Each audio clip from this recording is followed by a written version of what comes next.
listening to the Racing Virginia podcast. Now, here are your hosts. I'm Dave C.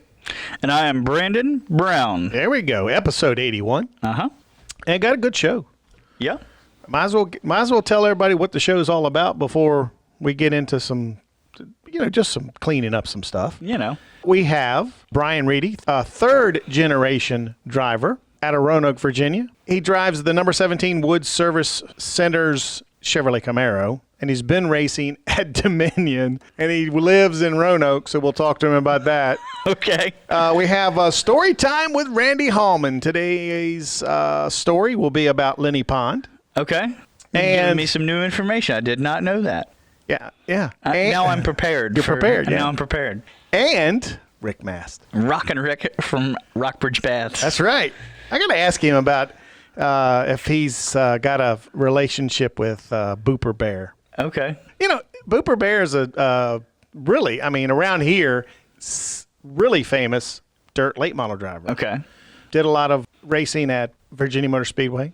In fact, he was the second Bear to win a championship at Virginia Motor Speedway, and his son was the first third-generation driver to win a title at the Speedway. So the Bears are from Rockbridge Baths as well. They've had to have crossed paths. I know they have, because Rick started his racing career at Natural Bridge Speedway and Eastside Speedway, both dirt tracks. So I guarantee you they cross paths. Well, we'll have to talk to him about it then. Yes. Great weekend of racing. It really was.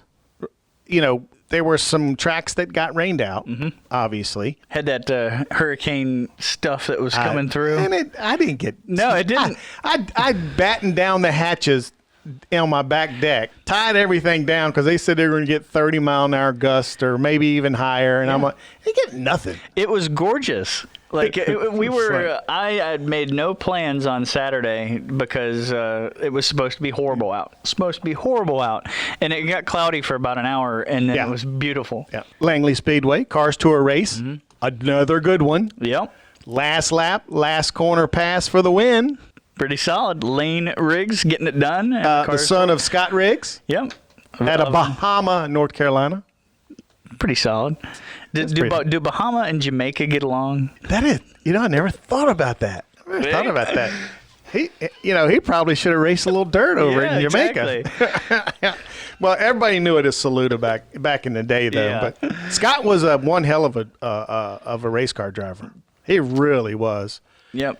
And when I was announcing at South Boston Speedway, he was pretty prevalent in a late model there. But now his son is tooling a late model stock car and doing well. Little bit of a dry spell ended with that win. But man, what a race it was! Really, it was a phenomenal race. I can't say enough about the Cars Tour, but I can't. I've always said late model stock car racing is good. Just about. Oh, it's always just about always everywhere you go. So, and I did want to bring this up.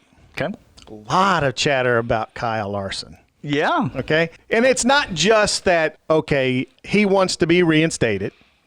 And there are some teams, quote, air quotes, that are looking at him. I personally think Tony Stewart's trying to figure a way for him to sign Kyle Larson. He's always wanted him. Yep. But that's not what people are talking about, though.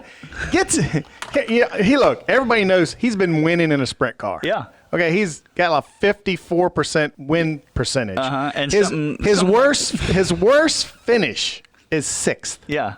Worst finish is 6th. Something like a 1.5 average finish. Something ridiculous like that. 2 weeks, 1.84, I think it is. There you go. A couple of weeks ago, he test drove a late model in preparation to run at Port Royal Speedway in Pennsylvania with the Lucas Oil Series. And the Lucas Oil Series right now is probably the predominant and premier late model series in the country as far as talent. They have 17, 18 guys that travel with them on a regular basis.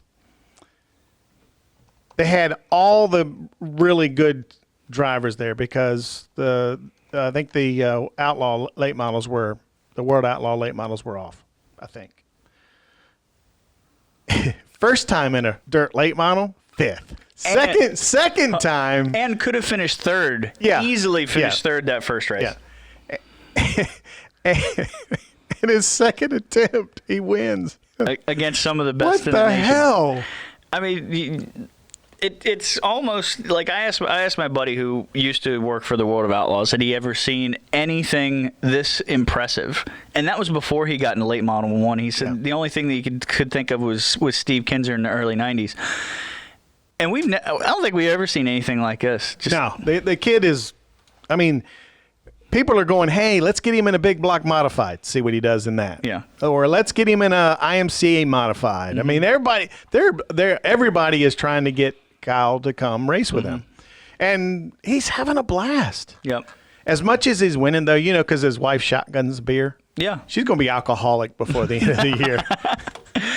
I think she can handle it. I think she handles her stuff. His son well. Owen always gets in victory lane and stands on the car with his dad, whether it's a sprint car. He did it with the late model as well. But this is the point I want to get across is we should be happy because we are blessed to have Kyle Larson racing at short tracks all across this country.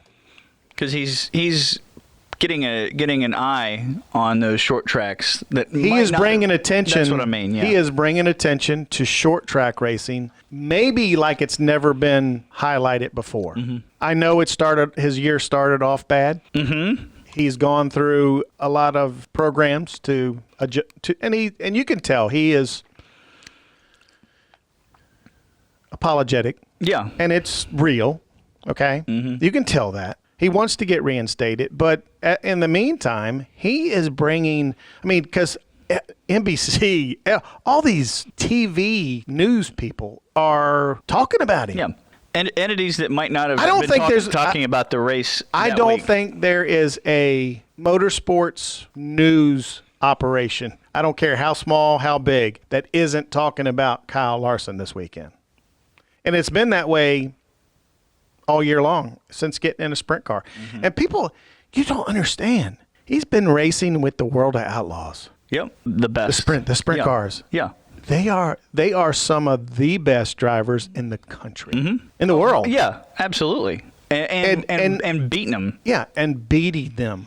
He has Paul Silva is a great crew chief, and I don't want to take anything away from Kevin Rumley, because that Kyle Larson was running in Kevin Rumley's number 6. Late model. Yeah, late model, because Kevin Rumley is a genius. He's got several patents on racing parts. He's actually had a rule created by the Lucas Oil Series to combat what he had done. Now that's how you know you're doing something really, really special. Yeah. And the funny thing was he was really using some old school technology with new school stuff, and nobody else was being able to use it. And Lucas Oil, because he was so dominant at the time with Jonathan Davenport, that they just said, "Hey, this is a new rule. Can't do that. Don't bring it back. Don't bring it back." So I don't want to, he set up a car for Kyle to drive, okay? But I don't care. You can't, as smart as Kevin is, you have to still have talent. Yeah. Like as difficult and as different as those cars drive than Larson's open wheel car. Right. Especially to get in that and to get used to it. And he had one practice. Yeah. He tested once. Yep. Went and had practice at Port Royal. Yeah, and I think he practiced 0.3 faster than everybody he was practicing against. Won his heat race. Yeah. That Friday night edition. Yep. Or no, it was a Thursday night. Won his heat race by almost 5 seconds against a pretty stacked field in his heat. Yep. And then ran 5th. Yep. In his first time in a late model. And then, and if you would have seen it, he must have been pounding the cushion. Oh, yeah. Because his right rear quarter panel was tore to hell. Well, that's what happened on the last lap. I was watching it, and he was one perfect corner away from finishing third. But I want to bring it to your attention. All eyes are on short track racing in a COVID-19 year. Crazy. But, the racing at Daytona, not short track racing. Not short track racing, was good. Real good. One of the two, I think, of the best Daytona races that I've seen in a while, just because of the immediacy and especially the Cup Series race. Denny Hamlin locked himself into a second place in the points heading into the NASCAR playoffs. And I think even more, I wouldn't call it more impressive, but just cool for Racing Virginia. The Wood brothers and Matt DiBenedetto get into the playoffs, their first time in the playoffs. And, once they get in, anything can happen. So that's really cool for that team starting out in Darlington with the throwback weekend. We got to have Matty D on, man. Dude, Matt's awesome.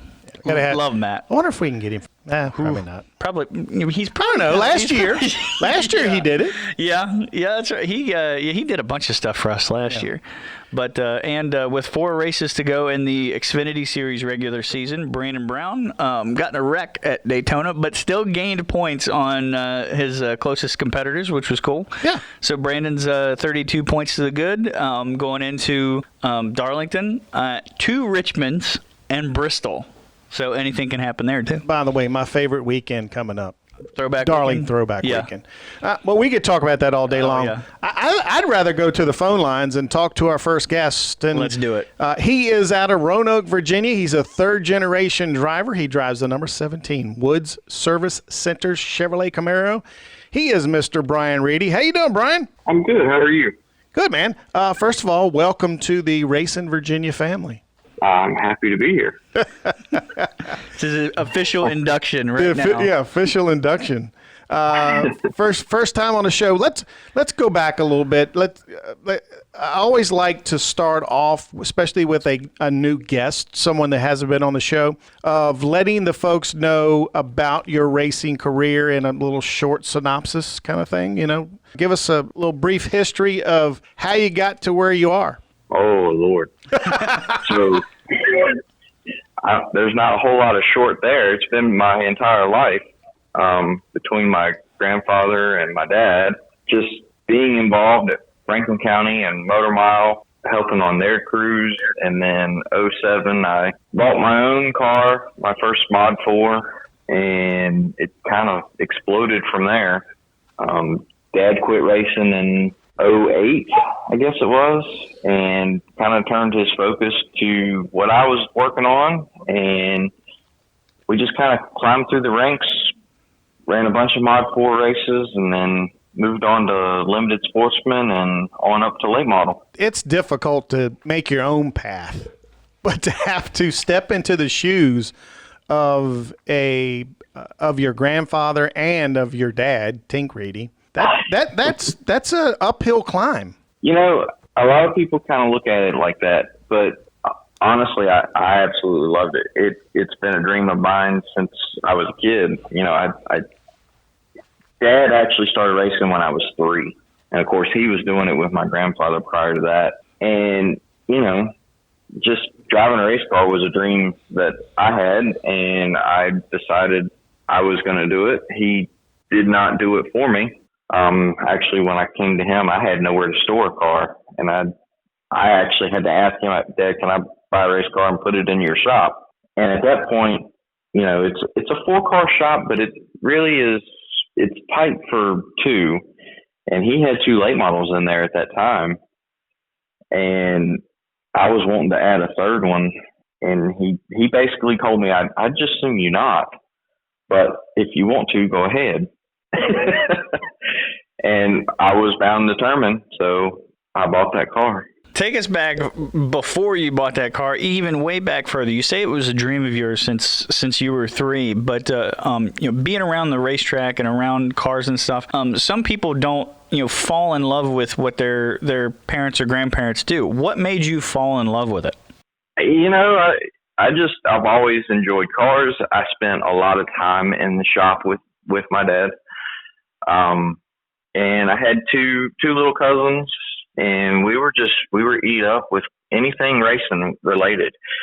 I guess you could say it was kind of the time frame of the explosion of like the racing champions, little Hot Wheel cars and all that kind of stuff. And I got really big into that and collecting all of that kind of stuff. It's actually all still in my mom's attic. So it really kind of all just fell together, I guess you could say. And then, as I was, getting a little older than 3, but my biggest start of memory for the racing was in '87 when Dad won the championship at Franklin County. We would go over there early. He would give me rides in the car, and once you get the smell of racing fuel and actually inside of a car, pretty much it eats anybody up. Speaking of Franklin County, last week you got to do something that you've been wanting to do for a long time. You got to take your late model around Franklin County Speedway and as a test. What did that mean to you? That meant a lot to me. I had been wanting to do that for a long time. Franklin County, is near and dear to a lot of people's hearts. And it's had its rough times. And in the '80s, when it was big and it was one of the place to be, that's where we were spending all of our time. That's where Dad was running. It's where my papa was running, Orville. And, so there's a lot of fond memories from over there. And then it kind of went downhill from there, and it's been not so good pretty much through my personal racing career. So having the opportunity to go over there, we ran a couple of Mod 4 races over there, and I had a blast then.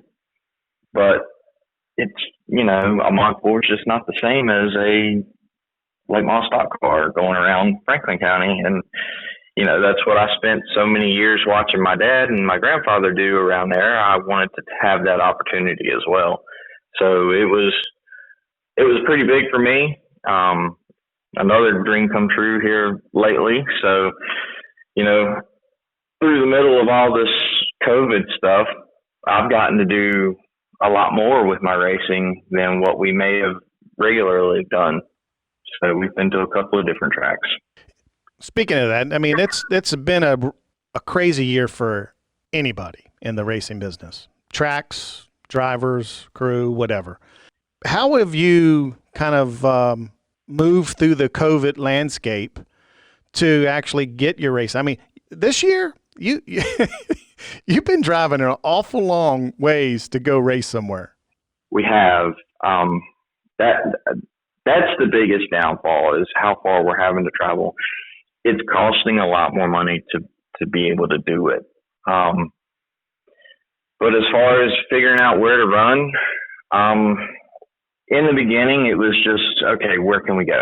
Well, Ace was the best place for us to go.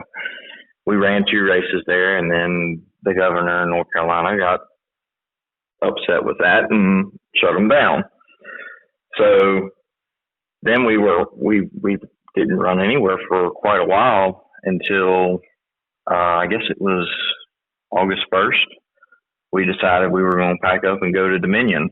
Well, that's a 3-hour drive for us. So went there for the first time. That's a fantastic racetrack. I mean, it is fast. We didn't run the best, but we didn't run terrible either. And as far as I know, we have plans to at some point go back there this year if we can make it work out.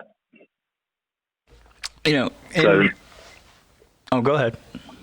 Oh, no. I mean, we take into account, all the COVID stuff and who, are they doing the right things with, the fans and all that kind of stuff. But, we want to race too. So we just have to, I guess you could say we kind of take that chance. Mm-hmm. Speaking of not being able to race, back in 2017, you almost stopped racing altogether after a big crash at Martinsville, and then took off 2018. But you came back to racing in 2019. Why was that? So when we hit the wall at Martinsville, that actually put me in the hospital overnight. and the car was pretty well destroyed. So we didn't even know if we could fix the car itself. Shortly after Martinsville, we took the car to Hitchcock. He assessed it, said it could be fixed. Well, I didn't have the money to fix it. So it sat there for quite a few months. And we basically had it sold for next to nothing. And I guess you say my dad was ready to go ahead and sell it and to get rid of all of it. And I called him one day and I just said, Dad, I'd just assume not sell it. If we sell it, we'll probably never do it again because it's too expensive to get back in full bore. And so it sat there for quite a few months, and I was trying to get the money together to get it all fixed and done.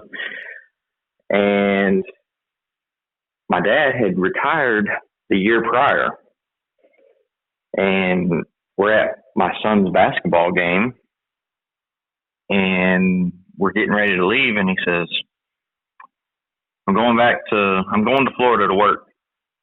I was like, why? I mean, everything's good. He's like, I just am. And he gets up and walks off the steps. And then we're walking out the door and we're walking opposite directions to our cars. And he turns around and he says, maybe we can get that race car back together now. Well, that floored me because I was not expecting that at all. So he went to Florida and worked for 6 months. And we got the car back together and had enough money to go race in 2019. And then this year we're just kind of maintaining. So that's kind of the story there. He ultimately saved my racing career, or else we'd probably still be trying to get the car back together. Franklin County Speedway just announced last week that they were going to have a late model stock car event. In fact, it's $2,500 to win and now $500 to start. In your mind, do you automatically gear yourself like, I need to go there? Oh yeah, we're going. I figured as much. It's 30 minutes away. It's a good place to race. Langley Austin's, doing his best to revive it. Good quality people are racing there. So going to Franklin County Speedway and to actually get to race at this point, that's going to be another dream come true. It is a interesting year for sure. I mean, to think that everything would be shut down at the beginning of the year. I mean, I work for a dirt track. By the way, I did see where you said your bucket list is to drive a dirt late model. I think it would be awesome. But, the one thing that kind of made me sad about the Roanoke area is I did see that, Motor Mile was now up for sale again. Yeah, it's kind of shocking that it's officially up for sale now.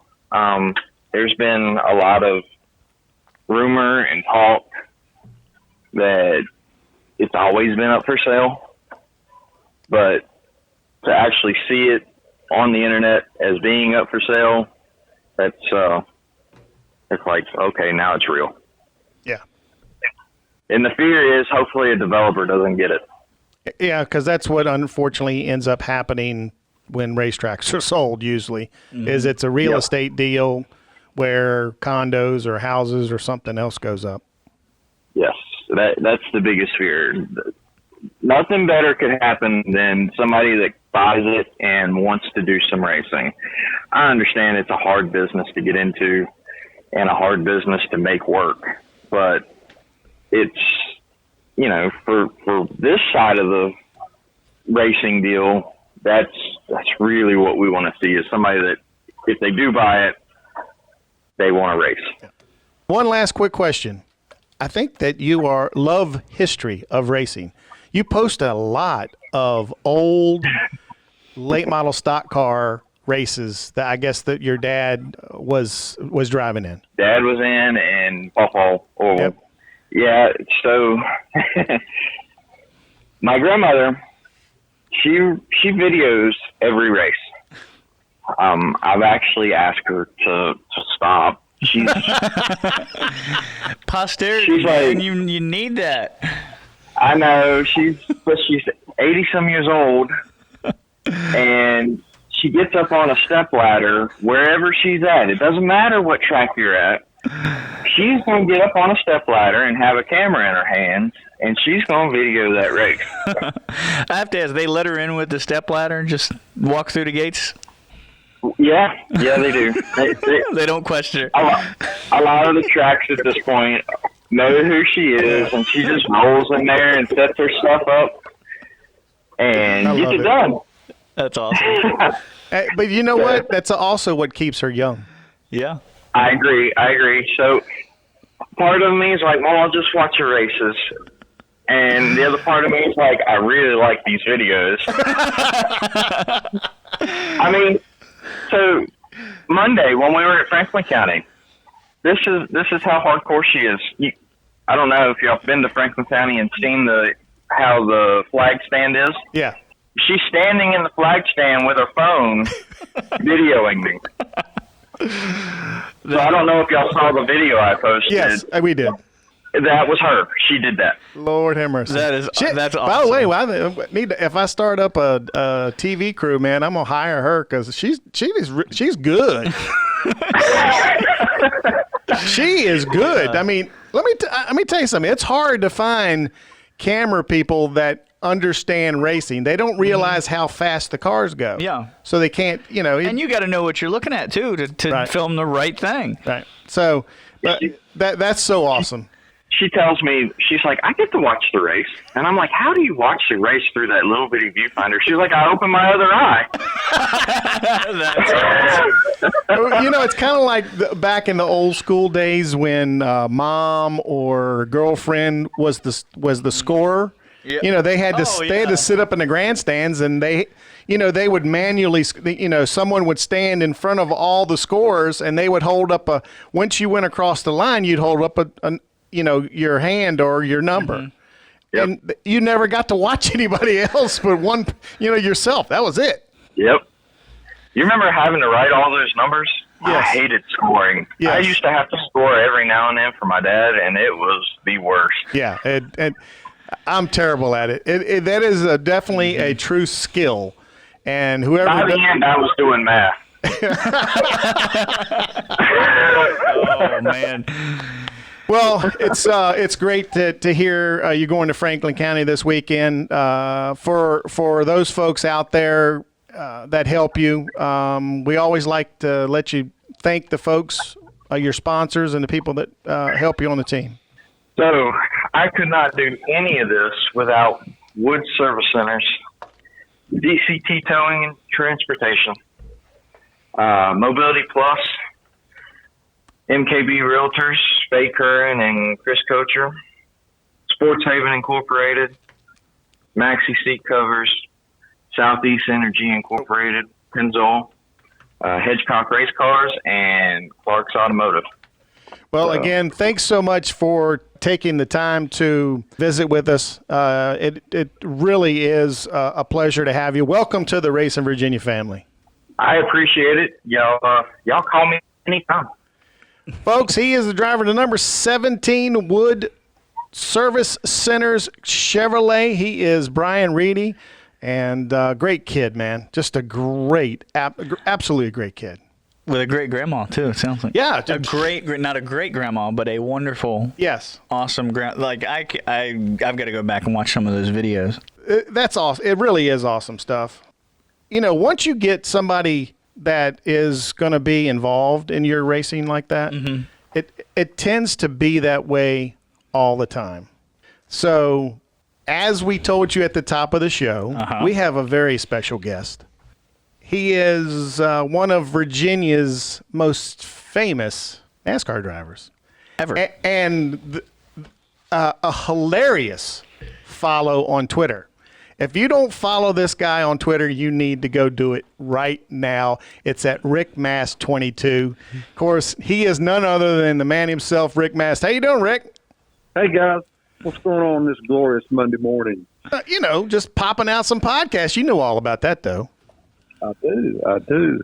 Yeah, I was, you talk about the Twitter deal. I so wish that thing was around when I was racing. I'd have so much fun. Of course, I'd have probably got fired. I'd have got fired. That's no doubt. I'd have got fired. Talking about fired, I mean, you had a great career, and with some really outstanding. I don't know if any driver has ever had the quality of sponsors that you had during your career. Skoal, Hooters, Big Daddy's Barbecue, what Duke's Mayonnaise. Mayonnaise. I mean, just the list goes on and on. Yeah, Remington Firearms, Conseco. We had Universal Studios with Woody Woodpecker. Man, I love that car. There's no doubt. There's no doubt.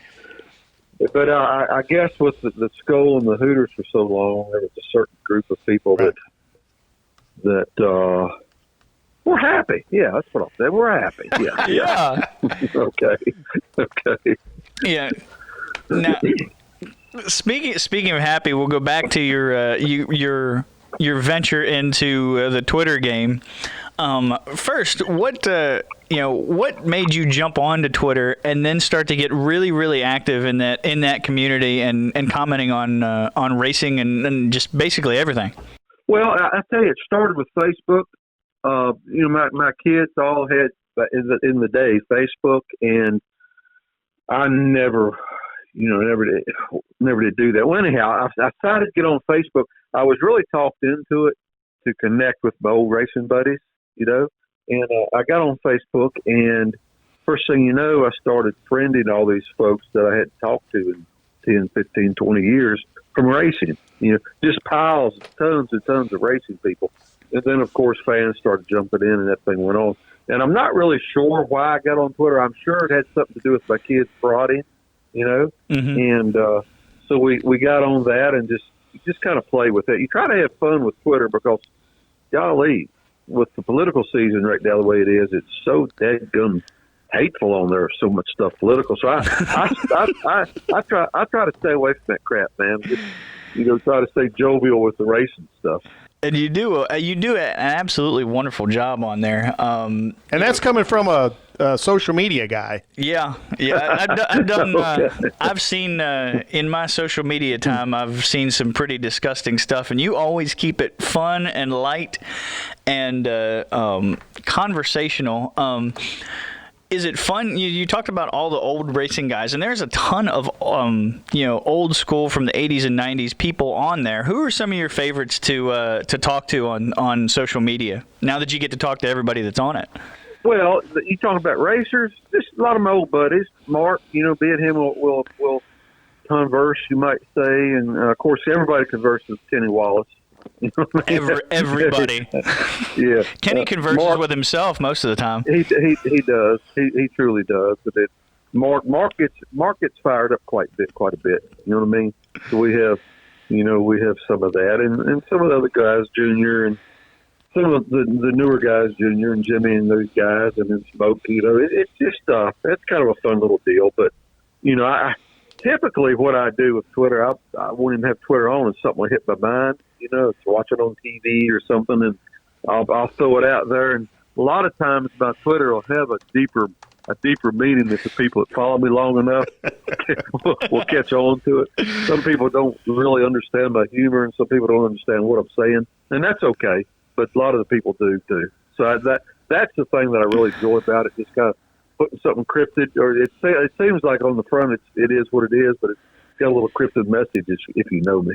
So I really enjoy that part of it. You started your career at age 16 racing at Natural Bridge Speedway and East Side Speedway, which makes me so happy, Rick, because I work for Virginia Motor Speedway, a dirt track, so I don't get to talk to a lot of NASCAR guys that had dirt backgrounds. And also, you're from Rockbridge, Baths, Virginia, home of the Bear family. I know you have some. Right. Yeah, got to have one or two stories about them. Oh yeah. Well, they live They live about 2 miles from me, the way the crow flies, you know. And we just lost Tommy not long ago. Yep. He was the patriarch of the family. So, you know, those guys. And then right beside Tommy, Ed Booper, Buzzy Walters, he lives right beside him. So I grew up, you know, those guys a little older than me, and I grew up kind of in their shadow racing against those guys. And, you know, a lot of stories with those guys, and still producing stories. Let's put it that way. You know, they've got Tyler out there now trying to make his way in the racing world and doing good. He just had a baby, and you know, he's domesticated now. So, you know, never thought that would happen. It's all. Well, it happens to all of us, man. Yeah. We all get domesticated. Well, especially if you live on the farm, because they're farmers. Yeah, being from Rockbridge Baths, and it's farm country, you know, cattle country. Right. You traded an Angus cattle for your first race car. That's correct. Doesn't seem like it could happen nowadays. Well, it could. Now, there's so many things about what's going on now wouldn't happen in our day, of course. But yeah, that cow, it brought it was a 4-H cow. It brought $575, and I took that money and bought my first race car, 57 Chevy. It was wrecked, and the motor was okay, but we got it as much of my buddy teenagers, you know, and just worked on it, put it together, and started racing. You know, just the way you do, or the way you did. Let's put it that way. The way you used to do in those days. Yeah. So it was humble beginnings, but a lot of cherished memories, a lot of fun, a lot of support. You know. The thing that happened with me in the Shenandoah Valley where I live here in Rockbridge Baths in Lexington, we're secluded. When you're running dirt, like you're running the east side of Natural Bridge, these guys all use like 57 frames, and, you know, like Natural Bridge was a big half mile track, slick, dry, hard, and, you know, the guys would come in for bigger races from other areas, you know, races with winning drivers. They couldn't get out of their own way on our tracks.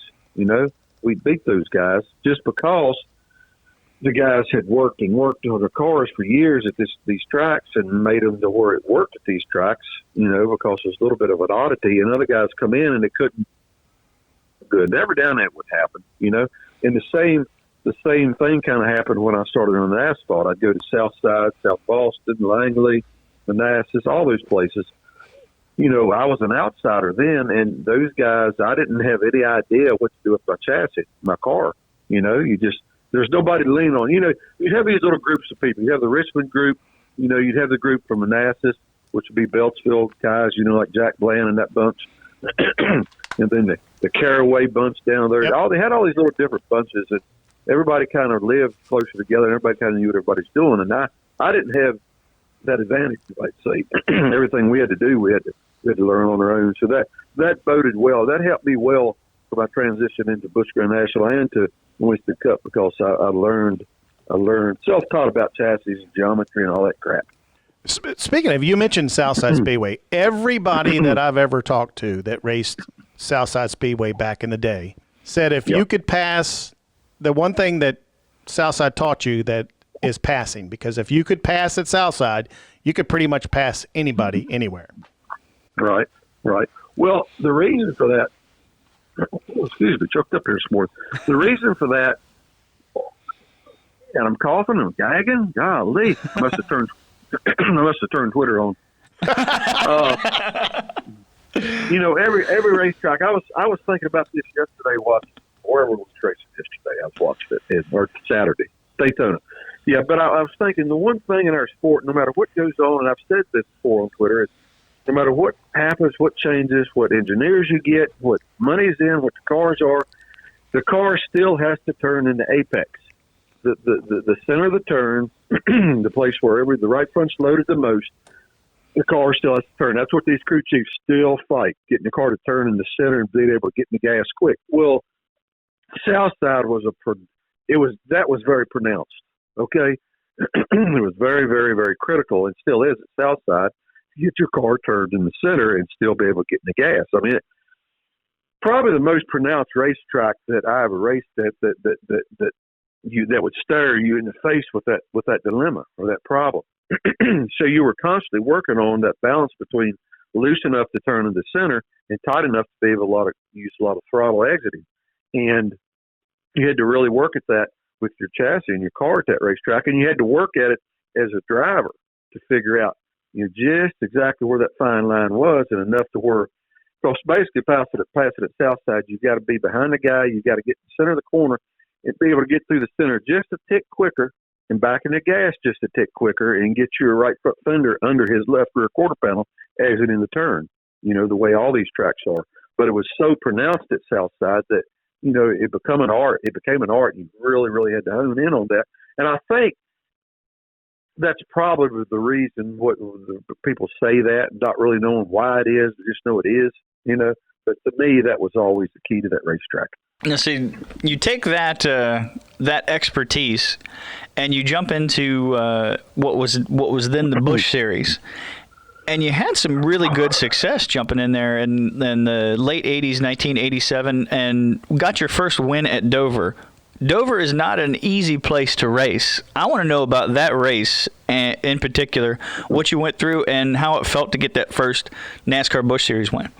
Well, I'll tell you, the race in the spring that year at Dover, we had set on the pole and set a track record, right? And the race started, and I'm running along, and I'm thinking I'm whipping everybody's butt pretty good. And I'm like, man, this is as good as it gets. My crap is good. You know what I mean? The chassis, everything is good. I look in the mirror, and I see somebody way back there running me down. I get closer each lap. I get closer and closer. I'm like, who the heck is that? Well, finally, it was Harry Gant. He had ran me down. That was when he was in the Skull, I think, number 7 Whitaker car, and he passed me and went on and won the race, right? So when the race is over, and I was always real particular about my chassis. And we came home, and everything after each race, the car would get unloaded, and I would measure everything on that race car. We'd scale it, weigh it, do everything.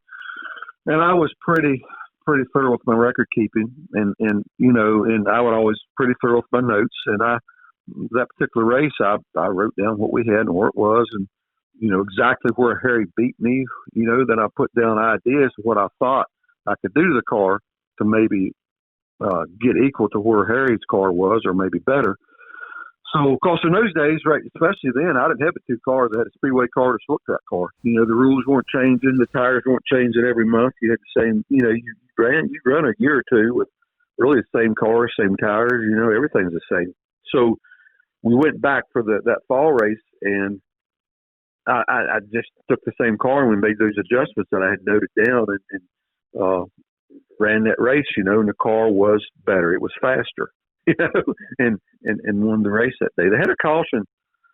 Gosh, they had a caution maybe 2 or 3 laps to go, or we restarted with 2 or 3 laps to go. And I remember when they dropped the green, I forget who was second and third, but when I took the green, I went through 1 and 2 wide open, went through 3 and 4, just barely cracking it. And I had enough lead then, enough cushion to be okay for the next lap. And surprisingly enough, we go to Martinsville the next week and win down there. So, and for all this, go ahead. No, you go ahead. For all the aspiring drivers out there, of course, I used to say that, but it's different now. But, up until that point, I couldn't get anybody to give me anything, dude. They would, I talked to Goodyear, I talked to Buick, I talked to everybody. I couldn't give anybody to give me any kind of support, right? I won Dover. I won Martinsville. Within a month after the Martinsville race, I had a full-blown Buick engine and sheet metal deal. I had a Goodyear tire deal. I had a Pro Shock deal. And I'm like, oh, that's what you got to do. You got to win. But I set myself up with these guys. These guys all knew me, and I think they all really wanted to work with me at the time. But but let's face it, you got to win in our sport. If you don't win, it ain't gonna happen. And that's actually a good transition into opportunities. I want to know. I was looking through your Twitter account, and I came across the fact that you ran one of the Days of Thunder movie cars, and you're standing there proud on the grid at Daytona, next to that Exxon car. How did that opportunity come about for you to get in that car? Basically, we had ran the Daytona 500 the year before. That in the year before, first time at Daytona. That's when I was with Travis Carter and the unsponsored White 66. So that's when the Race the World knew me. That's when America got to know me a little bit. So the next year, going to Daytona, I'm still running the Busch Series full time. I did not have a full-time Cup gig, I didn't have a gig at all, really, going into Daytona. So I think it was Jimmy Johnson, the guy, not the race car driver, but the team manager at the time for Rick Hendrick. I believe Jimmy's the guy that called me and asked me if I would do some driving. And I said, yeah, what's it pay? And he told me, I said, I'll be there. So every dollar was a big deal in those days, man. Well, it still is today. Did you have to do anything different? I wouldn't say drive differently, but were there any stipulations in keeping the car on the track and getting the shots that they wanted for that movie? They basically, you weren't supposed to mix it up with anybody. The funny part is we went down there and we were practicing the car, and the thing was bad fast. And we had it was a Hendrick deal, and some Hendrick guys working on the car, and we were basically just, I guess, trying to get it shook down enough, to be fast enough to be able to stay with the guys.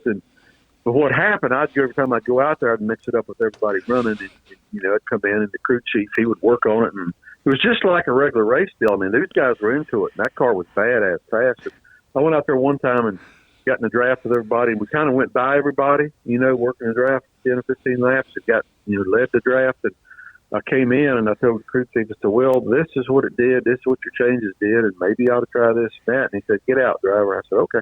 I got out, and they put the cover over the car. I said, what's going on? He said, we're done. I said, really? He said, yeah, we got the orders not to take his car back out anymore. You know what I mean? So the movie car was not supposed to be in there mixing it up. Oh, so man. Anyhow, we had a meeting there in the little room there in the infield. It was me, Rick Hendrick, Bill France Jr. I forget who else was in there, but I know Tommy was in there and Bobby Hallman was in there. We were the movie car guys. And I remember Mr. France being very specific about what an honor it was for this movie production company to get to be able to run cars in a race that had never happened before.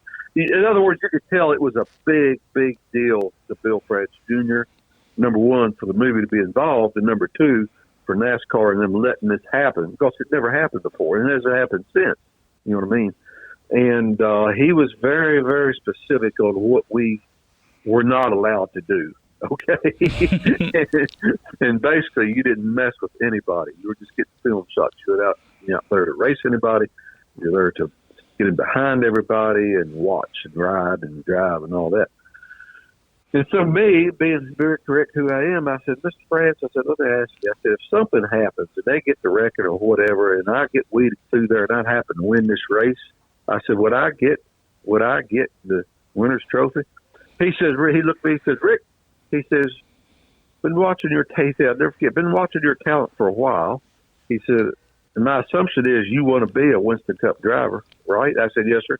He said, well, I can tell you, if you get anywhere close to the front of the field, if they're all sitting on the racetrack rope and you come across first, you'll never race in NASCAR again. I said, yes, sir. Okay, not a problem.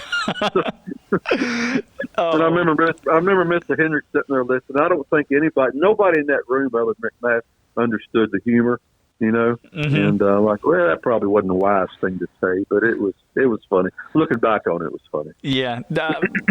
Did you get to meet Tom Cruise, Nicole Kidman, any of those? I did not. I did not talk to them. Just saw them. Didn't get to meet these guys. Just got to see them. You know what I mean? Little guy, by the way. He could be a race car driver today. Little guy, about 5'5". Yeah. Looked like Jeff Gordon back in about '93. Yeah, exactly. reminded you a lot of Jeff Gordon, the build, the size, and all that. Sure did. He sure did. You raced for some pretty iconic owners over your career. Does one stand out above any of the others? Oh, it's like everybody in life. Everybody has their perfection. Everybody has their flaws. You know what I mean? I will say that everybody that I had an opportunity to run for were good people.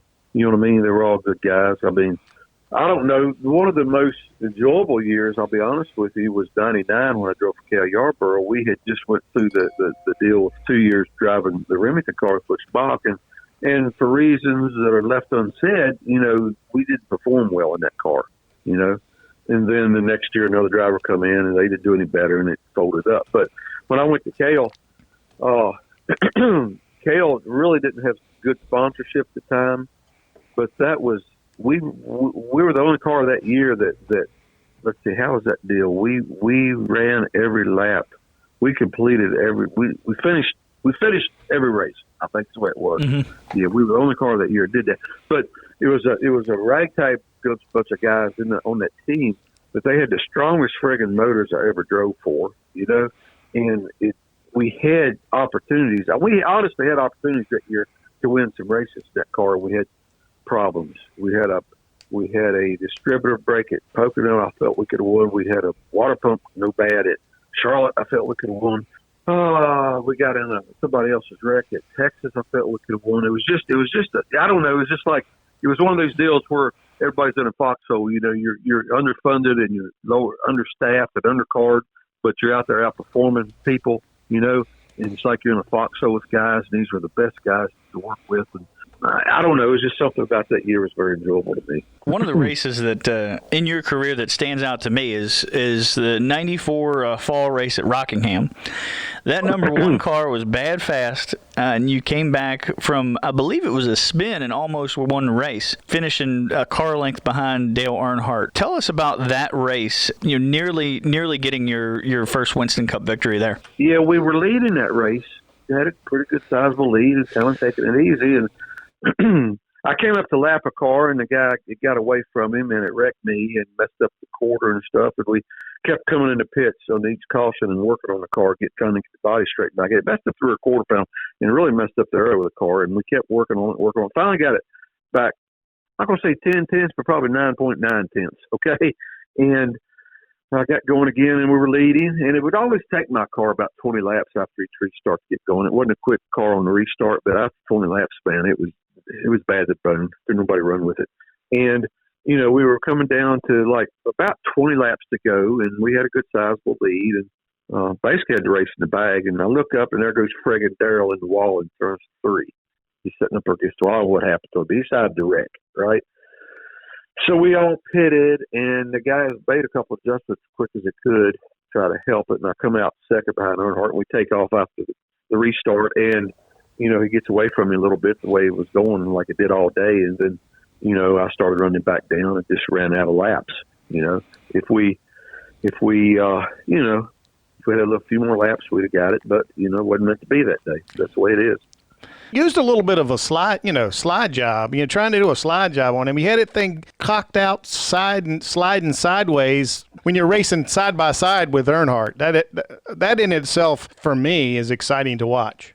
Well, the problem, what happened then, I thought just possibly when I got in going down the backstretch, I thought he was so far ahead at that point, but I thought if I could overrun that turn enough, I might be able to get close enough to his bumper to squirrel him up. You know what I mean? And I got in there and got in the gas, and I just missed not being, I don't know, just a few feet from being able to get close enough to bump him. You know what I mean?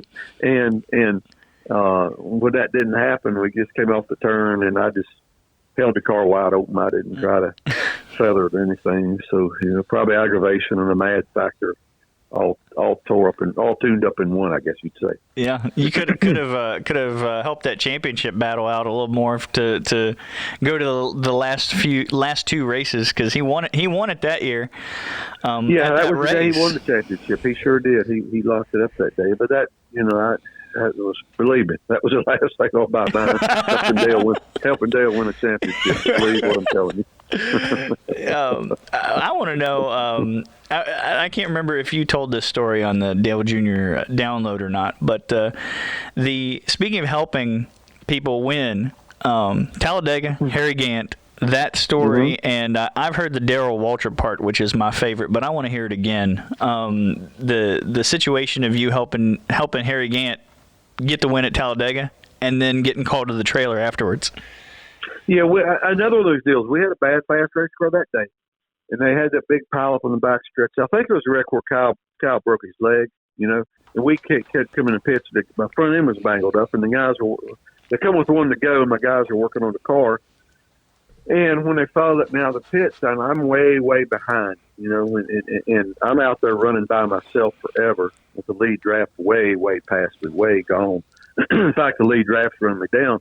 Well, they all start pitting. Well, Harry's left out by himself. About the time that the draft catches me, they're all left out by themselves, and Harry's still out there. So I'm running along, and Harry's actually drafted behind me, which I'm one car from going a lap down. And I'm aggravated anyhow because I know I've got a car fast enough to win. And, you know, I may be a couple laps from the end or whatever it was. My crew radios that tells me, Rick, Harry's low on gas, get behind him in case he runs out, right? I said, okay. So I get behind him, and sure enough, the last lap, the thing sputters. I see black smoke coming out the pipes, and it sputters. And I may have tapped him a time or two the last lap, okay, try to help my boy out. And anyhow, he goes on and he wins the race. And I get out of my car, and I've got more people around me interviewing me about it than it seems like something in Victory Lane with Harry. You know what I mean? So anyhow, we get called to the red truck. I go to the red truck, and there sits Bill Fratch. There sits Darrell, my Richard Jackson about it. And Darrell's just madder than a wet hen, man. He's sitting there just raising holy hell. You can't do that. That's illegal. They just going on and on and on and on. Finally, Fratch looks at me. He said, Rick, what do you think? I said, what do you want from me, guys? What do you want from me? You pushed him. Darrell said, we know what you want. You pushed him. You guys said, Darrell, go back and look at the tape. He was by himself. He went by the start-finish line. I said, what do y'all want from me? What did just looking at me, and I'm just sitting there saying, what do you want from me? And about that time, there's a knock on the door, and I had my story. Darrell had to straighten me out on this. I had the names wrong, but I thought it was Hammond, but it was actually Beatty, I believe it was. Anyhow, they opened the door and said, Darrell, you got a problem. What's that? Well, your car's in inspection and we're having trouble. He said, what's wrong with it? What do you mean in trouble? He said, well, your spoiler's too low. Well, in those days, we had the minimum spoiler angle, and everybody, well, not everybody, but every now and then you try to fudge that spoiler a little bit during the race if you could, knock it down. And sometimes you could. Sometimes your car wouldn't let you knock it down. And then they stayed on it pretty hard. Well, anyhow, Darrell's was quite a few degrees below what the car started at, okay? His spoiler was. And I forget, it was a pretty sizable amount. Anyhow, when they told him that, Bill Fratch, we sat there dead silent for a little bit. Bill Fratch looks at Darrell and says, Darrell, what do you think? Darrell sits there for, 10 seconds, not saying a word. He finally raises his head up. He stands up. He said, boys, that Harry Gant's a hell of a driver. And I'll see y'all next week. And out the red truck he went. You know what I mean? In all honesty, well, I don't know. I mean, yeah, he did run out, and yeah, I did tap him a couple times. If you follow that by the rule book, and then that would have thrown Harry out. Well, then Darrell, he was illegal with his spoiler. So honestly, Earnhardt finished third, so he probably should have got the victory. We don't know the truth about it. But it's funny it was funny. The funniest part of that now, after that, I did that deal, Dale Jr., the download back in February. It was that night or the next night I called Darrell up. I hadn't talked to Darrell in a few years, and I was telling him, laughing, that I told that story on Dale Jr. download, and Darrell got to talking about it. It didn't take Darrell 2 minutes to get back to that moment in time. He got mad again, and he started fussing, and, I don't think he was cussing this time, but he was just raising holy hell, man. Right there on the phone from 30 years ago. I mean, it was funny. He just got back in the moment, I said, Darrell, I appreciate you, man, and I love you. Oh, that had to be God, something. I love race car drivers. I tell everybody all the time, there's a certain intelligence level you cannot exceed to be a very good race car driver. Oh, man. I want to know real quick. You said you'd get fired if you had social media back in those days. What drivers from then, their personalities then would have been the best follows on Twitter? And two, tell us a story you would have gotten fired for if you'd aired it on social media back then. I wouldn't have had constraints. I wouldn't have had my mufflers on. My hands wouldn't have been tied, and I'd have been telling too much of what was happening on people, and people wouldn't have taken it right, and I'd have got myself in a world of trouble. Probably in those days, the best would have been me. I'm going to speculate. I'm going to speculate if they would have done it. Kyle, Michael, and I tell you who would have been the best one. The best, either one of the Labonte brothers, but you never get them to do it. Because I'm telling you right now that Terry, Bob, LeBon are the funniest people in the garage area, but you would never know that. And then Sterling, if he could figure out how to put voice to text, he would have been hilarious also. Oh, man. When you look, you follow racing of all kinds pretty closely. Oh, yeah. When you look at, we were talking at during the Open about what Kyle Larson right now is doing in short track racing. Right. And how well how many eyeballs he is now getting to short track racing. What's your opinion on that? I don't know, man. This weekend he blew him out at Port Royal. I think he had, what was it, Rumley's car, the dirt track deal. That Rumley bunch. He took their car for him and blew him out like he does in anything he gets in. By the way, I ran Port Royal once. I was a teenager, and they had a big race we saw at Ad. Port Royal paying $5,000 to win. We go up there, man, and we stop somewhere and get gas. The attendant comes out waiting on us, got a pistol, in a holster. Then we stop a little Airstream diner, and the waitress comes waits on us. She's got a little pistol strapped to her side. I'm like, where the hell are we at, man? But I remember going that race, and we got there early, and we qualified. I took the checkered flag at 10:30 that night. There was so many cars at that racetrack. We took the checkered flag at 10:30 that night, and I blew a motor when I crossed the checkered flag. Okay, so I didn't get to race, so we came on home. And looking back years later, looking through scrapbooks my mom used to keep, we figured out that Ed Spencer won that race, which is Jimmy's daddy, and Jimmy finished like 18th or 19th that night. So that was a cool deal. But anyhow, back to Larson. I'm just so happy for the kid. He made a mistake. We all agree to that. You know what I mean? We all know he made a mistake. We agree to that. And, I'm sure he'll get a shot back in Cup if he wants it. I saw a picture actually on Twitter this morning, him setting up in one of the trailers with Rumley and Tim McCready and yep. I don't know, there's 2 or 3 of those. The top runners, in late ball right now in that deal. And they're all sitting there talking, having a good time and joking. And I'm thinking, yeah, probably this is something that Kyle Larson hasn't been used to in a while. Right. You know what I'm saying? Because in Cup, you don't do that. We used to be that way in Cup with the drivers. Somebody have a trailer or whatever. First thing you know, there'll be 5 or 6 of you, and they're just talking about everything and doing, but that doesn't happen any longer. So it's a different atmosphere. But the deal with Larson, if he wants to run Cup again, I hope and pretty much figure he will get an opportunity to do that. So that's the way I look at that. My point being is that, sometimes short track racing gets overshadowed by the tours. Right. And here he is now. Every news outlet is talking about him. Right. And the success he's having. But it's just putting a lot of, I just feel like there's putting a lot of eyeballs on short track racing right now. Well, that's the other side of that equation. If somehow or another, and it might be NASCAR's benefit to pay him $5 million a year to stay down there. Because true. You're exactly right. Yeah, what I mean to that is, and I guess if you follow me, you know this enough how I feel about short track racing. Short track racing is what makes the Cup racing. Yeah. If you don't have the feeder tracks, man, people don't have it. I can't tell you guys. I can't tell you the number of short track events that I would attend on race weekend for my sponsor. We did it for 5 or 6 years at Skull. If I was racing somewhere on Sunday, I was somewhere on Friday night most of the time and Saturday night at a local short track that was within 100 miles or so of the big track. And we were doing skull sampling and autographs. I did it with other sponsors. And you sit there, a line of people at your local short track, they'd be lined up getting your autograph. And inevitably, it would be a percentage of these people, and it seemed to me like 3/4 of the people, but they'd all say, how'd you qualify today, Rick? Because then we qualify on Friday or Saturday, and I'd tell them, they said, well, good luck. We'll be there watching you, Bar, or Sunday. You know what I mean? Yeah. And that's when I learned what short tracks meant to the big show. Okay? Oh, you got to have it. If you don't have that, our sport suffers. Yeah. Because the short tracks is where mom and dad take their 3-year-old kid to start with.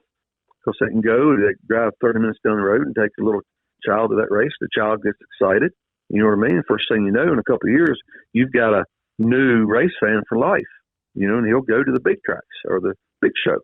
And if you don't have that, then you're in trouble. Yeah. And that's the thing that kills me every time I open the paper up, or not paper, but when I open up here about another short track closing. You know, Myrtle Beach being the last. Motor Mile being sold. Motor Mile being sold. We've got Eastside down here not running. Natural Bridge is still running. You know what I mean? But it hurts me when these things happen. You know, and there's nothing we can do about it. I mean, what it costs to do these things and what promoters have to do to try to make it happen, it's a very, very, very, very, very tough situation we're in, no doubt. And the COVID didn't help at all. Well, it certainly didn't, and it just. I don't want to get going on COVID. Get on something. And to be honest with you, that's what's kind of having Kyle Larson do what he's doing during this pandemic, as it be. A lot of racetracks not racing. It's still keeping that short track racing in the spotlight right now. That's right. And it like you said, it's invaluable. I mean, NASCAR Grassroots, I mean, they are promoting short track racing now. No doubt. You might be right about, hey, give him $5 million, tell him to stay down there and go race at all kinds of stuff. just race it in the area where we're going to race. And if we're going to go to Michigan in a couple of weeks, find yourself, a couple of big outlaw shows or something in that market, in that area. All right, you go race here next 2 or 3 races, Kyle. You know what I mean? I don't know. But I'm a firm believer that if we don't have short tracks, our touring series cannot and will not survive. I just truly believe it. Because really right now it's all about television. I mean, no fans in the stands proves that. I've been telling everybody for a long time. People fussing about people in the stands. I said, well, it's not about that right now, guys. It's about the entertainment on TV. Yep. That's what it's about right now. And sometimes I feel like it's too much. Of course it is. It's an oversaturation. I mean, you start at 11 a.m. noon with pre-race shows, and then by the time it's race time, it's been oversaturated. And sometimes I think that's where we lose some of our fan base. Well, I agree with that, and it's racing also, guys. Racing is a little bit like hockey. I'd never paid any attention to hockey, never watched hockey, didn't do anything. One year, Skoll sent me somewhere to some hockey game I had to do, for some autograph deal. And I got there and I watched the game, and I'm like, good Lord of mercy, these guys are crazy. They're absolutely nuts. It was so intense, and quick and fast, and it was just very, very entertaining. And it was like a light bulb went off. I'm like, oh, I get it now. I see the attraction. Then you come back and watch it on TV, and you have a better appreciation for it. Racing's a lot that way for a casual fan. A casual fan, you can watch it on TV, but they're not locked in. They're not locked in unless they go watch one. Until a fan hears it all. The roar of the motors coming down the front stretch. And the smell of burnt tire and gasoline. It really doesn't. You don't really get a sense of how fast these guys are going until you are at a racetrack. That's exactly right. And it's always been that way. I always tell people that. But we went through the late '90s after the TV package hit and all. We went through the phase. We were a fad. You know what I mean? And we were oversaturated. I truly believe there was a point in our history when we had more people watching than what we had fans. Right. Let's put it that way. I truly believe that. And I remember telling my wife one time, we're in a fad right now. This thing is not as popular with people as it seems. And I had to explain what that meant. What it meant was, right now it's a place to be. It's a place to be seen. It's a place to go. It's the end thing. It's the thing to do. I said, when the fad wears off, we'll know where we're at. And that's kind of what happened. We were overpopulated, in my opinion. Speaking of short tracks, I was thumbing through some old articles and some old social media posts, and I saw one where I think you had actually put it up, maybe somebody else did, but where Franklin County Speedway had a bounty on you, and they were getting ready to host, I guess, a big $25,000 to win race or something. But you're back. The nice thing about that is Cars Tour went to Franklin County. They're going to have late model stock cars this week again. Man, it's nice to see Langley Austin trying to resurrect that facility. Yeah, I agree. I mean, we had one of, you ever dealt with Whitey Taylor, he was the epitome of P.T. Barnum, I guess you'd say, right? But he took it to extremes, and but the neat part about that play, I agree, I'm with you 100% on that. It's a neat little racetrack. It's out in the middle of nowhere, moonshine country, and it's a neat little racetrack. It always creates good racing. I mean, it's exciting little. Some tracks do that.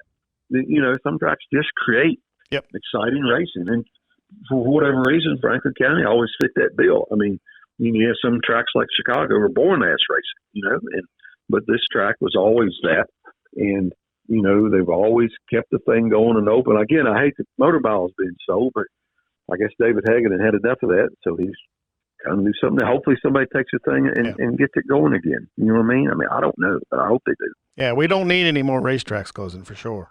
No, we don't. And I don't. And again, I'm not sure what the fix is.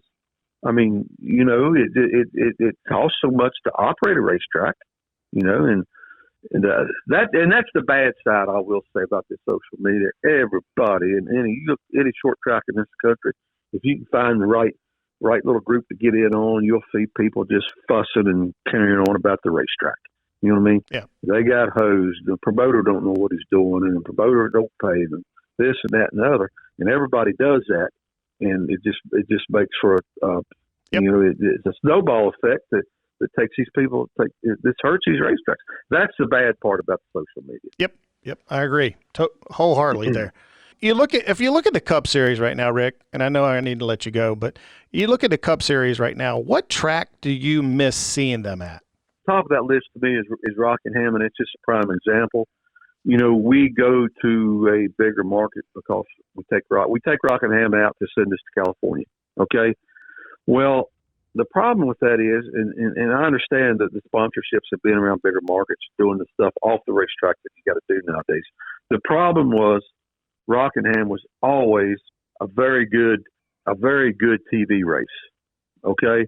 I mean, it was a very exciting race to watch in person, but television, it was just a perfect race for television.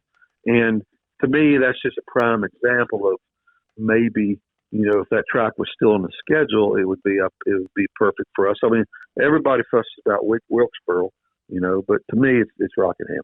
Well, I could ask you questions all day long. In fact, we could create a segment here on the Race in Virginia podcast to have you tell stories.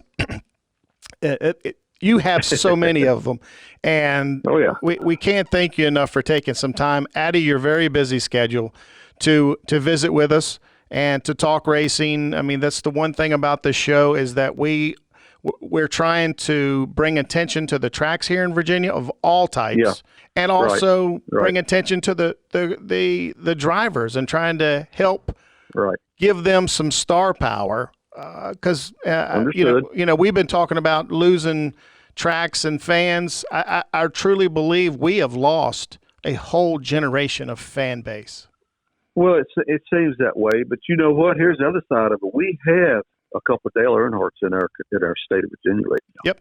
You know what I mean? Yep. Whether they ever get showcased or not. I was watching Daytona, Saturday night, that race, right? And they got all the fans as fans. I'm like, why can't Dennis? Why did they do this, my boy Dennis Bittmeyer, one of the best promoters in the country? I agree there with Dennis Bittmeyer. I tell people all the time that Dennis is the closest thing that I have seen, especially here at Richmond, to a Paul Sawyer. No doubt. Oh, yeah. He gets it. Dennis gets it. He came in a bad – I told Dennis, I said, Dennis, in the 90s, all through the early 2000s, all the promoters had to do was figure out what price to put on their tickets. That's the only biggest concern they had. I said, right now, what you're fighting is what guys used to fight in the 50s, the 60s, the 70s, and the 80s. Tickets, traffic, and toilets. How do you do this? How do you put people in the stands? And Dennis truly gets it. I mean, NASCAR got him a jewel when they got that dude, but if anybody can make it happen, it'll be him. Paul Sawyer, because I remember Paul. Paul. The one thing he never did was hide behind his desk. No. He was out amongst the fans. He was shaking hands, asking questions. I mean, he was a true fans promoter for sure, and he was very good with the drivers as well. From a comparative standpoint, I can tell you he's the only promoter, and I've dealt with every promoter you can think of in my lifetime, but he was the only promoter when you're at his event for that race weekend, sometime during that race, you'd have a 5 or 10 minute chat with him because he made you chat with him. Okay, you go to their test, you couldn't just chat. You'd have to go eat with him, or he'd bring you something to eat, or whatever he'd be with you. But during race weekend, he made it a point to have a good long conversation with every competitor in that garage area. The only promoter I ever seen do that. So that was cool. That was cool. Cool guy. Well, once we get back to racing, because I work for Bill Sawyer at Virginia Motor Speedway, man, if you ever want to come out there, you just let me know. Yeah, I'm going to do that sometime. Went by it a couple times here this summer, going down Urbana and touching around. So yeah, we'll do that sometime, dude. And look, I know we weren't the Dale Jr. download. We're not the #1 show, but we had to be more fun, right? Everybody puts their pants on the same every day, dude. I love that show, by the way. I love that. It's cool. I love that he doesn't want to forget about history. No, he's good at that. We're fortunate in most popular driver in our sport gets history and wants to make sure it's always preserved. So that's my take with Dale Jr. I always like that about him. Well, again, thank you so much. And like I said, if you ever want to do a segment once a month or something, I'd love to have you. Yeah, we might look into that, guys. Might look into that. Well, folks, you can also find him on his own. Him and his son Ricky do the Mast cast. You can find it on your favorite directories out there. Apple Podcasts, I think, Spotify. I've seen them. So that's it. And we can't thank you enough, Rick. Thanks so much. All right, guys. Keep the good work up. Appreciate it. Appreciate it, buddy. Thank you, man. Mm-hmm. Could go on and on with him. That's the number of stories that Rick has, and the unfortunate thing, his career cut short because of the carbon monoxide poisoning, and I think who knows what happened. And of course, if you haven't followed him on social media, do so. RickMast22 at RickMast22. You will laugh your head off probably every day because he posts a lot of stuff on Twitter. It's that time again, folks.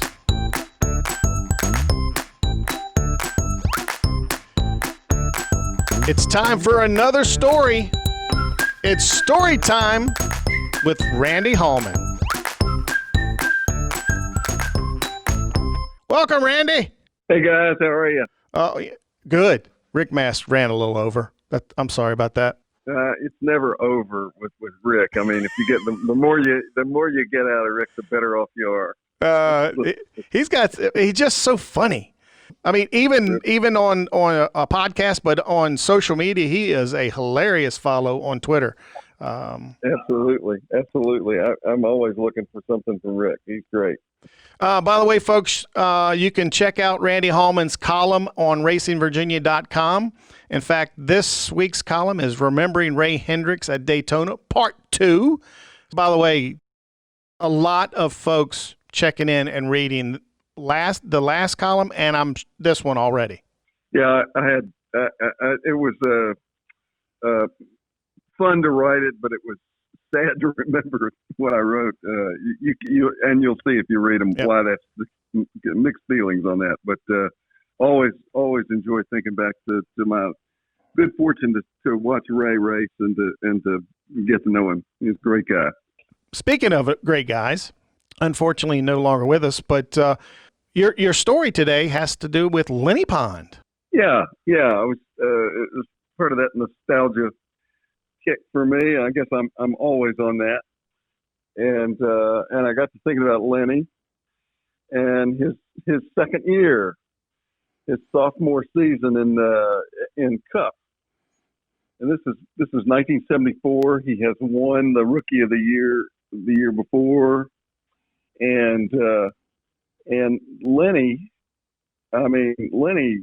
had a terrific start to the 74 season. He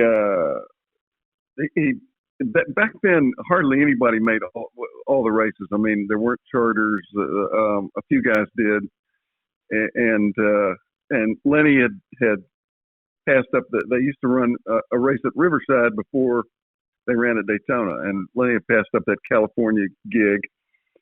But in his first, let's see, In his first 9 races that year, Lennie had 4 top 5 finishes. I mean, he was there. He was the guy. He was like what a backup to his rookie of the year season. He was really going great, and he continued on that way with some more top 10 finishes on into August, and they got to Pocono. And about 20 laps in, he was gunning for a top 5. He was battling with Earl Ross, Canadian, and running well. I mean, Lennie was a contender. He was there, and this is a team with that he and Ronnie Elder was the owner from out of Petersburg that Lennie had raced for his rookie year and was still racing for Ronnie, and friends and family were the crew, and Lennie was holding his own against the best. So there he is at Pocono, 2.5 mile triangular track that is really a tough track, and he's battling for the 6th spot, I think it was. It was with Earl Ross, the Canadian. All right, so here we are, and it starts to sprinkle, and Lennie and some of the other drivers were pointing in the air as they went under the flagman, and they're on the radio to their team saying, "Hey, it's starting to rain on the back stretch." And NASCAR is ignoring their complaints. And as Lennie said later, all of a sudden it was like a fire hose had started spraying on his window, and this was back when you raced back to the start finish line under caution. You didn't they didn't freeze the spots, and this is why they don't do that anymore, because here are Earl Ross and Lennie Pond battling for a spot, and they don't give it up just because it's starting to rain. They're still going to get it on, and the caution comes out, and they're still going to do it. They're trying to get around that track, and then all of a sudden the rain just lets loose on them, and they hit each other. And as Lennie said, he was kind of okay after he and Earl made contact. Then he hits the wall, and he's not kind of okay anymore. He's torn it up pretty good, bent it up. And then he bounces off the wall, and the next guy can't miss him and slams into his right side, fortunately not driver's side, but hits Lennie's car hard, takes the sheet metal off the right side, bends up the roll cage, and Lennie's brother, Right Pond, who is in the pits, radios and says, "You okay, Lennie?" And Lennie says, sort of pained, "Yeah, I'm okay, but the car's not." And Wright can hear Lennie's not sounding okay, and he asks again, and he doesn't hear back for a while. So anyway, Lennie's there, and he's got a broken shoulder blade, extremely painful broken shoulder blade. And that's the end of that race for him, of course. And he misses, incredibly, he only misses a couple of races. He misses one at Talladega and one at Michigan, and he's back. He's back at Richmond in September, less than a month, about a month. And at Richmond, he gets another top 10. I mean, Lennie was a tough guy, and carries on for the rest of the year and has a pretty good year of it. 22 races and all that year, did well. But that he was on his way to a great sophomore year, and I was up there at Pocono. I talked to several drivers who had been complaining, saying it's raining, we need to stop, we need to go under caution. And NASCAR had told Lennie and these other guys, we're in contact with the top 5, and if they start complaining, we'll throw the caution.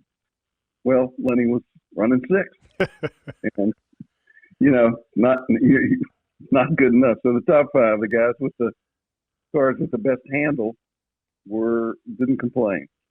So anyway, I went to the hospital. Let me tell you about how I happened to be there. I'd gone up to, I believe it was Beltsville, for a race that Saturday night, just for fun and see it, because I wrote for the News Leader, which didn't have a Sunday edition, so I wasn't really there to write up the race so much, but I wanted to see the race.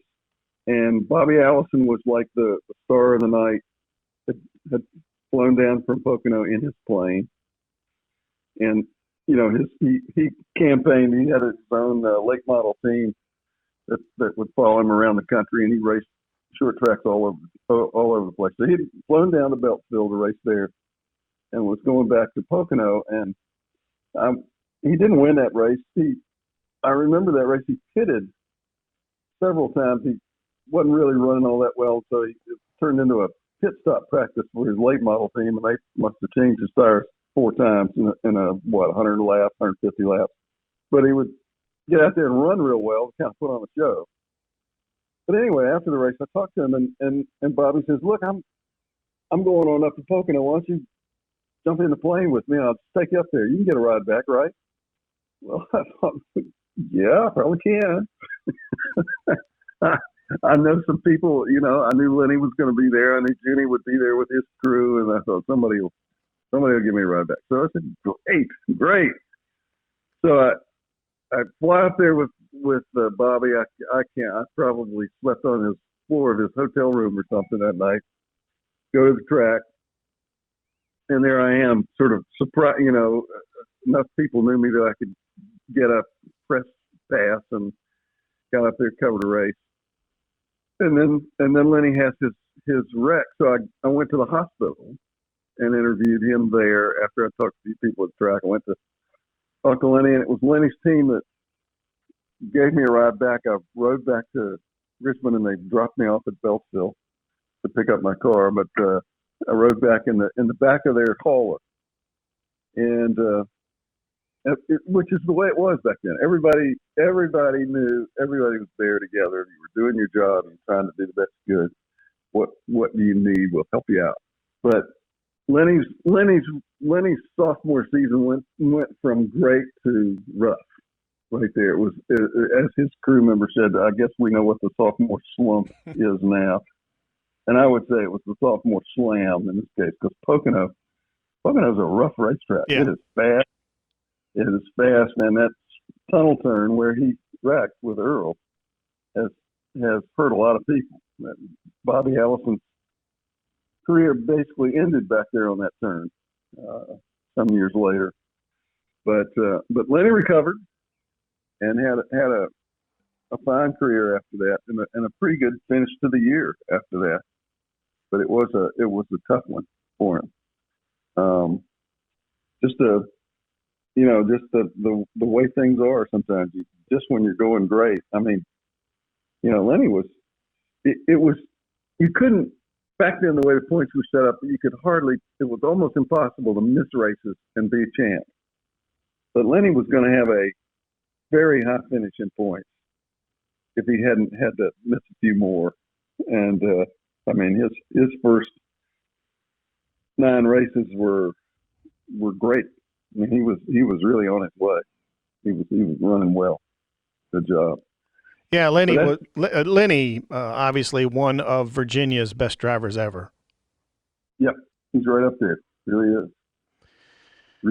He's and a great guy. He and Ronnie Elder, his owner, terrific people, and it was fun to be around them, fun to cover them, fun to get to know guys on that team and the family.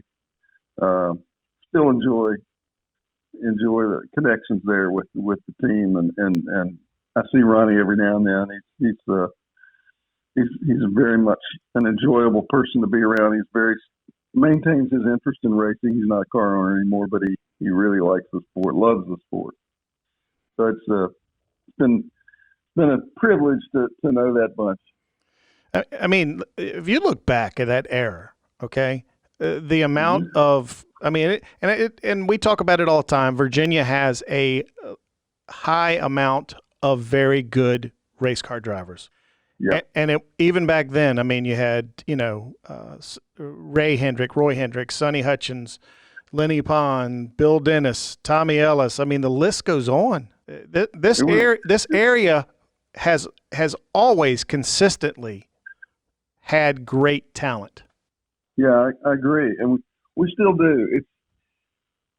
It's tougher right now. There's the cutoff in Cup is such that it's really tough to be there.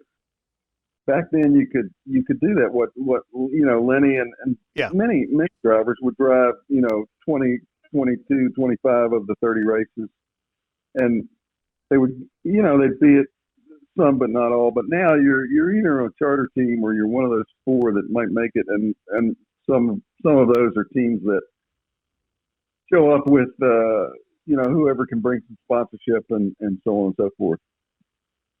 And there aren't a bunch of extra guys around. It's just those, and often it's only 38 or 39, and then they'll fill the 40-car field.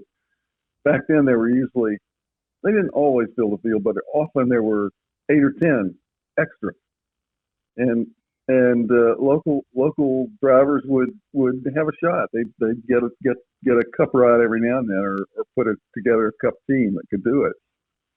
Hard to do that now, and so some of these great talents that we have now don't show up at that level. But if you're paying attention to the lower levels, there's still great talent. I mean, we've got Denny Hamlin, who is, he is right at the top of the Cup scene. Yeah, and one of the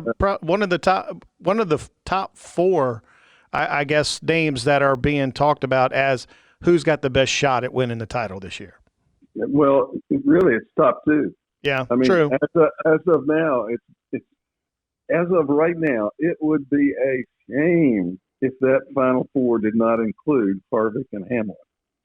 I mean, those two guys have been the class of the field. It's like, is this Kevin? Is it your week or mine? I mean, they are just so strong. And also good to see the Wood brothers with Matt DiBenedetto.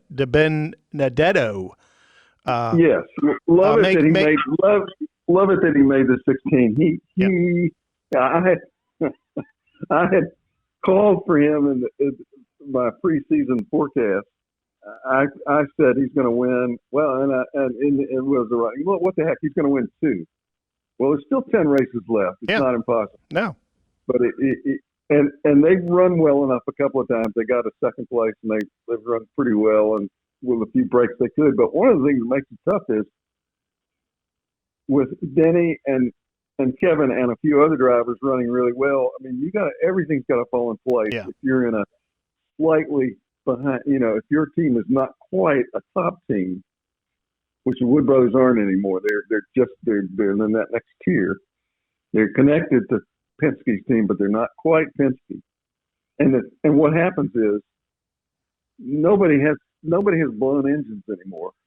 So everything really got to work. Yeah, everything's got to work out because everybody finishes. Everybody's on the lead lap. You really got to get it right to win. They could still do it. I'm not ruling it out. They could even win 2. But it's great that they're in the 16. That they made the playoffs, squeezed in there at the end. I'm glad they're there. I count them as a Virginia team, even though the Wood brothers aren't based in Virginia anymore, and even though Matt's not from Virginia, it's still, in my heritage, they're Virginia. So I still claim them for the state. Yeah. Well, as always, we can't thank you enough for joining us for another story time with Randy. And we can't wait till next week. Always glad to do it, guys. Thanks for having me on once again. Usually it's a blast from the past, and I don't see that changing anytime soon. Appreciate it. All right. So long, guys. Thanks, Randy. Another great story about Lennie Pond. Maybe if I turn you back up. Yeah, I said that was an awesome story.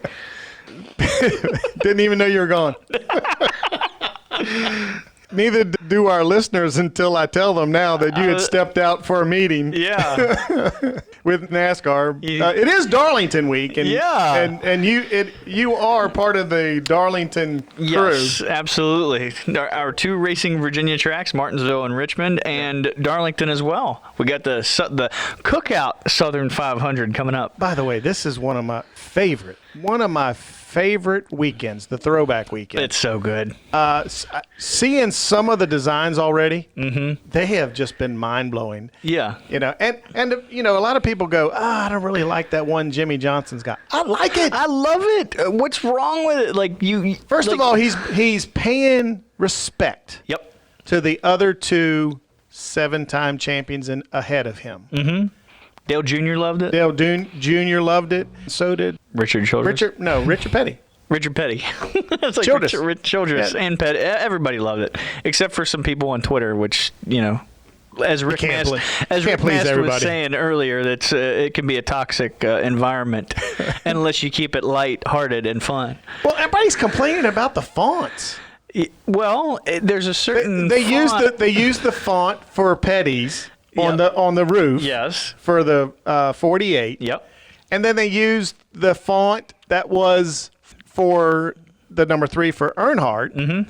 And they actually, normally if you look at the 48, it's facing backwards. Yeah, the 3 of Earnhardt faced forward. Yeah, leaned into the. So I love it. I mean, and to be yeah. honest with you, one of my favorite though is the Wood Brothers. Oh yeah, that reddish maroon chrome. Mm-hmm. The tiny Lund car. Oh, it's so nice, so nice. And Rick Mast, man, that just I don't even know what to say. By the way, you were gone when I offered it to him. I offered him up a spot once a month. Yeah, he said he'd go think about it. He should get on with Randy, and they should just go back and forth. If you've ever sat around and listened to Rick Mast, you'll understand why I would love to have him once a month. Mm-hmm. Because he just has so many stories, and I love his humor. He doesn't take this too seriously. No, you can't. And unfortunately, a lot of people in this business, drivers as well, take this stuff too seriously. And I understand it's a serious sport, but let's be honest, you got to be able to laugh a little bit. Yeah, you need to be poke fun at each other a little bit, and it just doesn't happen as much. Well, with Rick Mast on Twitter, it does. And by the way, Rick Mast 22 at Rick Mast 22. I'm glad you're back. Yeah, because brief hiatus. What I miss? Well, a couple of more questions with Rick. Yeah, and of course Randy. Yeah.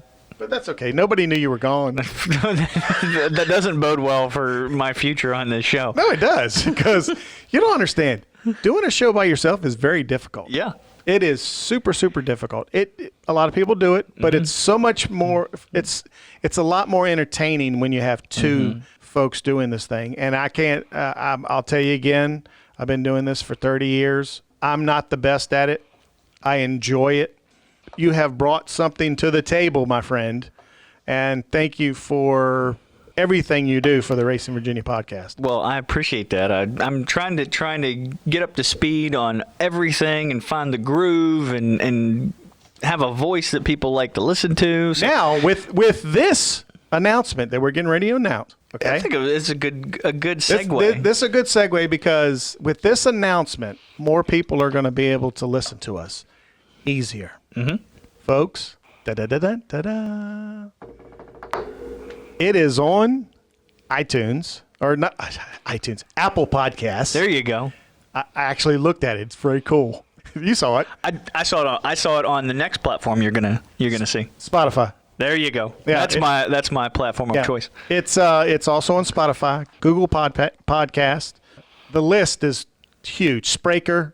I mean, if you are on a podcast listening app, we're on it. Now we are. It's just way too many to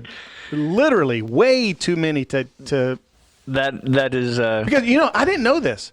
A lot of these apps feed off of iTunes. Yeah. So you really don't have to send anything to them because they're taking the feed right from Apple Podcasts. And it feeds into all the other ones. It feeds into a lot of the other ones. Not everyone. The marvels of modern technology. But I will tell you, I spent all week doing that.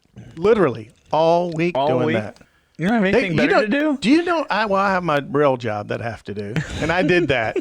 But I'm just telling you, any extra time I had, I was applying and signing up for directories all over the place. That's awesome. Because that's been the number one complaint. Mm-hmm.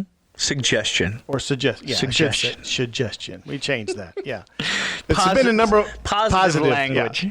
It's been the number one suggestion of everybody out there is that please put it on these directories so that we can listen to it easier. Yep. Listen to it in the way that they want to listen to it. I would have never thought this. Me. I would have never thought I would be a podcast guy. Yeah. To listen to it. I make them all the time. Yeah. Never thought I'd be one to listen to it. That's all I do in the car. Yep. When I'm by myself, that's all I do. I got an hour drive to work when I go to work and an hour drive back. Doesn't it make the ride go so much shorter when you're listening to one? It does. And, I've, by the way, Rick said our show's better than Dale Jr.'s. Oh, did he? No. He said we all put our pants on the same. Yeah.